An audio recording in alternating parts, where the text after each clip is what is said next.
Have you ever wondered? What is the story behind recent conflict between Russia and Ukraine? What's the situation on the border? What has set the stage for the conflict? What does Putin want? What is Ukraine's view? After months of military buildup and brinkmanship on Ukraine's border, Russia is ratcheting up pressure on its ex-Soviet neighbor, threatening to destabilize Europe and draw in the United States. Russia has been tightening its military grip around Ukraine since last year, amassing tens of thousands of troops, equipment, and artillery on the country's doorstep. The aggression has sparked warnings from United States intelligence officials that a Russian invasion could be imminent. In recent weeks, whirlwind diplomatic efforts to defuse tensions failed to reach a conclusion. Moscow has repeatedly denied it is planning an assault, insisting instead that NATO support for Ukraine constitutes a growing threat on Russia's western flank. An escalation in shelling in eastern Ukraine and a vehicle blast in separatist-held Donbas has heightened fears that Moscow could be stoking the violence to justify an invasion. The escalation in the years-long conflict between Russia and Ukraine has triggered the greatest security crisis on the continent since the Cold War, raising the specter of a dangerous showdown between Western powers and Moscow. So how did we get here? The picture on the ground is shifting rapidly, but here's a breakdown of what we know.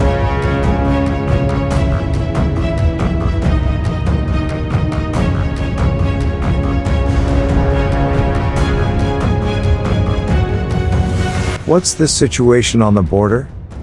More than 150,000 Russian troops now encircle Ukraine, like a horseshoe on three sides, according to estimates from United States and Ukrainian intelligence officials. The White House has repeatedly warned that Russian President Vladimir Putin could launch a full-scale invasion of Ukraine at any moment. On February 15, Putin claimed that he was pulling some troops back to base after completing drills, and was open to a diplomatic route out of the standoff. But the claim was met with skepticism from Western officials, followed by frustration, as the United States alleged that, rather than drawing forces down, Russia was quietly mobilizing several thousand more. U.S. Secretary of State Antony Blinken cautioned that America had seen no immediate sign of a Russian military pullback, noting, "Unfortunately, there's a difference between what Russia says and what it does." NATO has raised the readiness of its rapid response force, while member countries put troops on standby and deployed battalions, planes, and ships to the region. The U.S. ordered 3,000 additional soldiers to be deployed to Poland, bringing the total number of reinforcements sent to Europe in recent weeks to about 5,000. The U.S. says it has no intention of sending troops into Ukraine, which is not a NATO member. Biden and European leaders have warned that Russia would suffer serious consequences, including sanctions, should Putin move ahead with an invasion. But that has not stopped Russia from continuing to bolster its military positions. In late 2021 and early 2022, satellite images revealed new Russian deployments of troops, tanks, artillery, and other equipment cropping up in multiple locations, including near eastern Ukraine, Crimea, and Belarus, where its forces were participating in joint drills with Moscow's closest international ally. Despite receiving funding, training, and equipment from the United States and other NATO member countries, experts say Ukraine would be significantly outmatched by Russia's military, which has been modernized under Putin's leadership. If an all-out war broke out between the two countries, tens of thousands of civilians could die, and up to 5 million made refugees, according to some estimates. What has set the stage for the conflict? Ukraine was a cornerstone of the Soviet Union, until it voted overwhelmingly for independence in 1991, a milestone that turned out to be a death knell for the failing superpower. After the collapse of the Soviet Union, NATO pushed eastward, bringing into the fold most of the Eastern European nations that had been in the communist orbit. In 2004, NATO added the former Soviet Baltic republics, Estonia, Latvia, and Lithuania. 4 years later, it declared its intention to offer membership to Ukraine someday in the distant future, crossing a red line for Russia. Putin has indicated he sees NATO's expansion as an existential threat, and the prospect of Ukraine joining the Western military alliance, a hostile act. In interviews and speeches, he has emphasized his view that Ukraine is part of Russia, culturally, linguistically, and politically.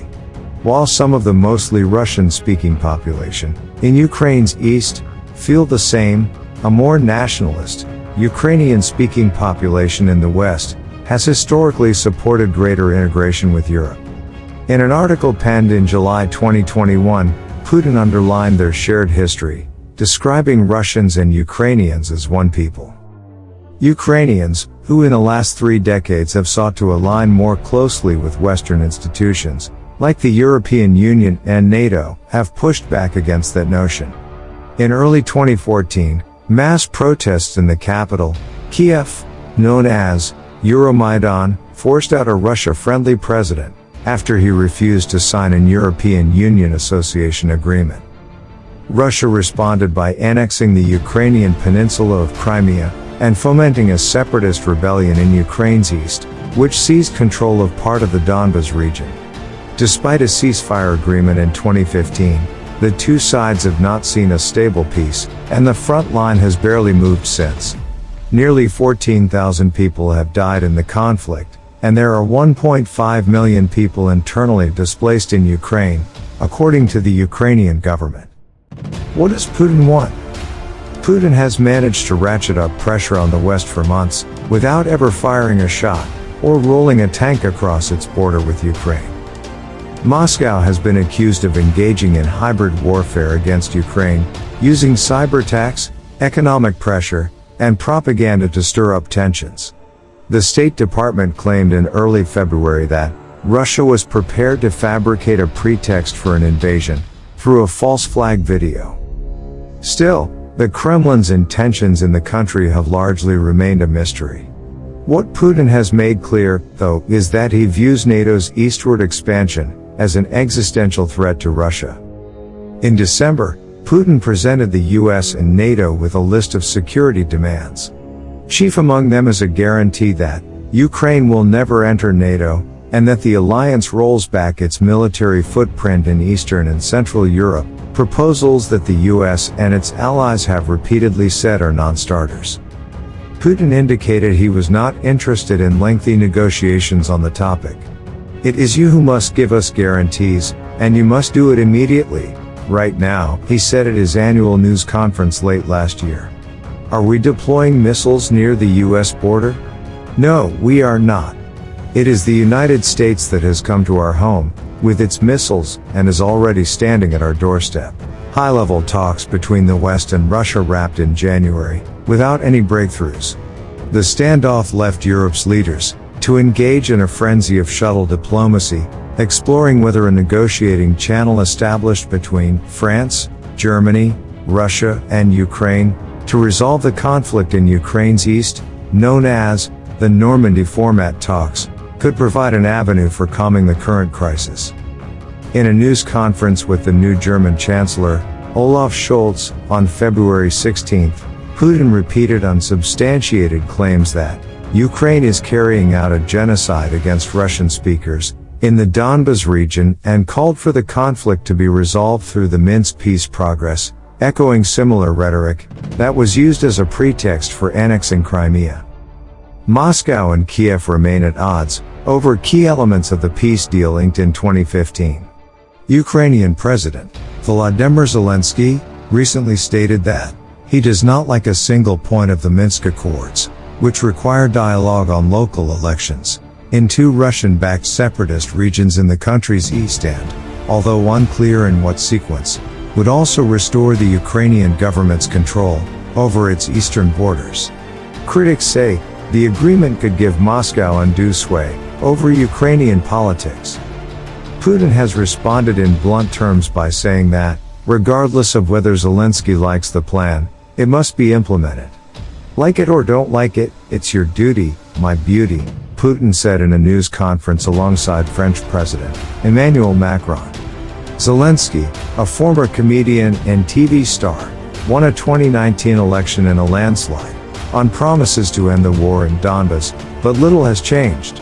Responding to a question about Putin's stark, undiplomatic language, Zelensky responded in Russian, saying bluntly, "We are not his." What is Ukraine's view? President Zelensky has repeatedly downplayed the danger of a Russian invasion, noting that the threat has existed for years, and has become no greater in recent months. It's a similar mood in Kiev, where Ukrainians have continued to go about their daily business, despite international warnings, and as foreign governments withdraw their diplomatic staff from the capital. Ukraine's government has insisted that Moscow cannot prevent Kiev from building closer ties with NATO, or otherwise interfere in its domestic or foreign politics. Russia cannot stop Ukraine from getting closer with NATO, and has no right to have any say in relevant discussions, the foreign ministry said in a statement to CNN.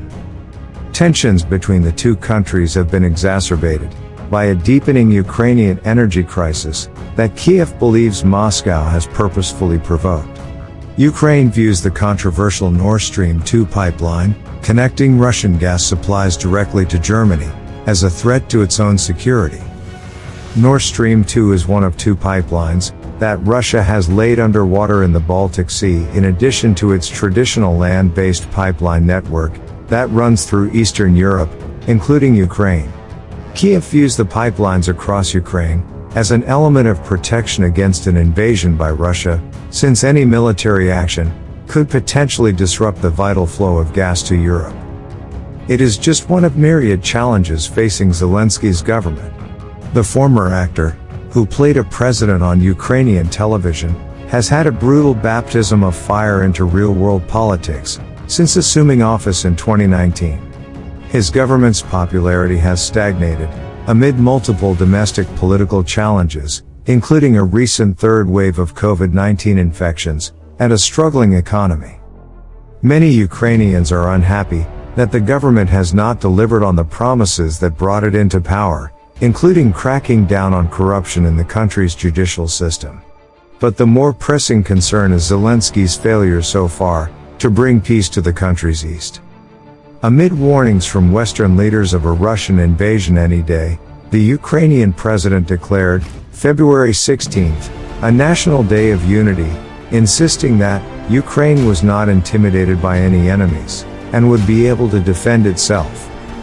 "We are doing our best to defend our interests, and have gained the diplomatic support of nearly all the leaders of the civilized world," Zelensky said in a video address, adding, "The security of Europe and the whole continent depends on Ukraine and our army."